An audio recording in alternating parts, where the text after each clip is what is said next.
लेकिन हम देखते हैं जितने भी गण हैं, ये गण सबसे ज्यादा कहा शंकर जी का ही मानते हैं, भोले बाबा का कहना ही ज्यादा मानते हैं। आपके कहने पर कोई विशेष ध्यान नहीं देते हैं। तो ये जितने गण हैं सब भगवान शिव के हैं। सेवा तो आपकी भी करते हैं, पर कोई पर्सनल गण आपका नहीं है। इसलिए मैं चाहती हूँ, हम सब चाहते हूँ कि सखी तेरा भी एक पर्सनल गण होना चाहिए, कि तू भी उससे जब जो चाह वह आज्ञा दे करके वह करा सक। तो महाराज पार्वती जी सोचे कि अच्छा ठीक है, विचार करेंगे फिर बताएंगे। एक दिन क्या हुआ कि माता पार्वती स्नान कर रही थी। उस समय पार्वती ने एक गण को गेट पर लगा दिया कि जब तक मैं स्नान ना कर लूं तब तक कोई प्रवेश ना कर पाए। पर उतने में ही महाराज शंकर जी आ गए, और शंकर जी आए तो उस गण को हटा करके और झट से अंदर चले गए। गण कुछ बोल नहीं पाया। भगवान शंकर जी छटक करके अंदर चले गए, और जब अंदर गए उस समय मैया स्नान कर रही थी, तो मैया शंकर जी को देख करके लजा गई। और जब लजा गई तो मैया को ऐसा लगा कि जो हमारी सखियां कह रही थीं वह सही ही कह रही थी कि अपना एक पर्सनल गण होना चाहिए, कि जो खड़ा कर दे तो फिर वहां से टसके नहीं। ये सब गण बाबा के हैं, बाबा आंख दिखा दिए वो तुरंत अपना भगे। तो इसलिए अपना एक गण होना चाहिए। तो माँ पार्वती की सखियां एक दिन पार्वती को उबटन लगा रही थी, जैसे मान लीजिए कि अपने यहाँ भुकवा लोग लगाते हैं, ऐसे उनकी सखियां उनको उबटन लगा रही थी। माँ पार्वती बैठी हुई थी, उबटन लगाते लगाते मैल छूटती है ना उसके साथ में, तो ऐसे ही मैल छूटी माँ पार्वती के शरीर से, और उस छूटे हुए मैल को ही माँ पार्वती ने एक गण के स्वरूप में बना दिया, बालक के स्वरूप में बना दिया, और बालक के स्वरूप में बना करके उसमें जान फूंक दी। तो वह मलही शरीर का एक सुंदर बालक के रूप में बदल गया, और सुंदर बालक के रूप में बदल गया तो माँ पार्वती की शक्ति और तेज के द्वारा वह बना हुआ था बालक, शरीर के मल से उत्पन्न होकर के।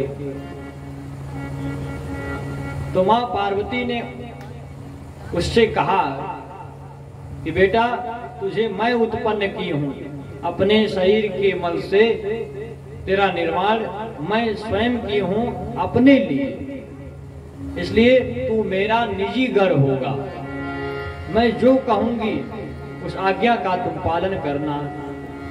गणेश जी महाराज माता पार्वती को प्रणाम किए, बोले मैया जैसी आपकी आज्ञा, हमारी तो धर्म है आपकी आज्ञा का पालन करना।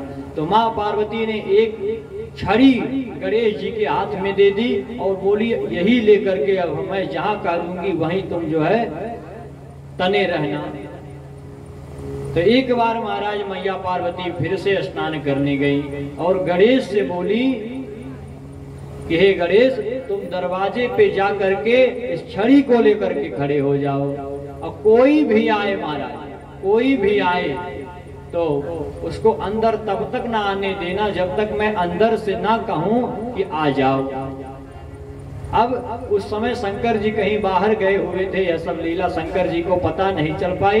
गणेश जी महाराज हो गए थे और शंकर जी इतने में ही कहीं बाहर से आए, और जब बाहर से आए शंकर जी अंदर प्रवेश करने को हुए तो तुरंत गणेश ने वो लाठी लेकर के और रोक दिया। अरे महाराज कहाँ जा रहे हो अंदर, मैं यहाँ खड़ा होकर के रखवाली कर रहा हूँ, मेरी माँ पार्वती की आज्ञा के बगैर कोई भी अंदर नहीं जा सकता, अभी मैया स्नान कर रही है। शंकर जी ने कहा अरे मूर्ख मुझे रोकता है, मैं शंकर हूँ शंकर, ये मेरा ही धाम मेरे ही घर में मुझे ही जाने से तू रोक रहा है। शंकर जी ने सोचा कि ऐसे कोई साधारण सा होगा और डर के अभी रास्ता छोड़ेगा।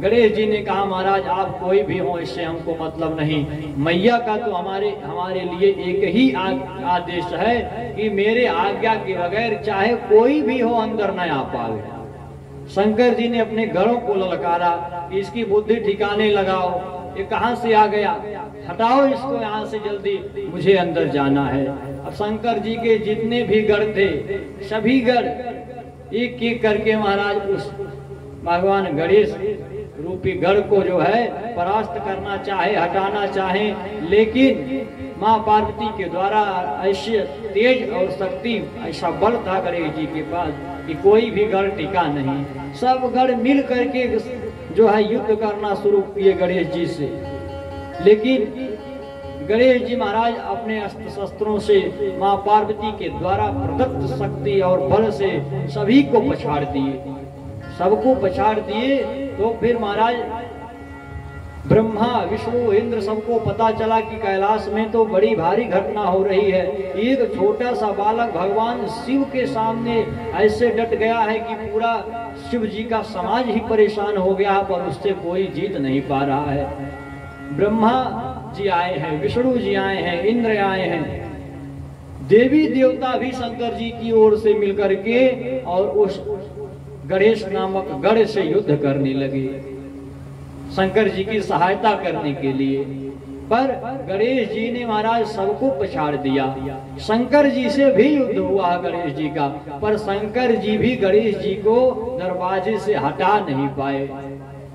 और जब हटा नहीं पाए तो देवताओं ने अपने में युक्ति बनाई कि ऐसे ये हटेगा नहीं, कुछ जुगाड़ लगाना पड़ेगा।